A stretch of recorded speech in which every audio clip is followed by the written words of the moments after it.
He was the former president of Uruguay, but before that, he was a guerrilla fighter with the Tupamaros and spent over a decade in prison, much of it in solitary confinement, for resisting the military dictatorship in the 1970s and 80s. When he finally became president in 2010, he made headlines for how different he was from most politicians. He gave around 90% of his salary away and refused to live in the presidential palace. And he also kept driving his beat-up old Volkswagen. And apparently he lived on a flower farm. That's cool. Yeah, I Yeah, think I remember hearing about this guy a bit back in the early 2010s, though. Like, he was just kind of one of those people that kind of made it briefly into U.S. headlines, but I hadn't really heard much about him otherwise. Yeah, apparently he's still been, like, after he was president, he was still involved with the party quite a bit. And like, even, I think it's the party that's in power now is still the same party that he was a member of. Gotcha. Yeah, so everything I read about this guy is good.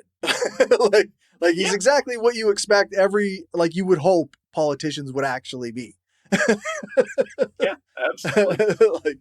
Yeah, he lived up to his principles. He was humble, ethical, and wasn't afraid to speak out against capitalism, which is something you'll never see in your or my politics. Yeah, no. So yeah, but there are, like I said in our notes, there's limits to how far something like that can go. Like he was the president of a small country. He couldn't like turn it into an anti-capitalist kind of haven where it was, went to full on communism, because he still had to run his country within the global hegemony. Yep. So Yeah, but I mean, it looks like he did some good stuff while he was in office. yes, Looks like he decriminalized abortion and legalized cannabis and same-sex marriage.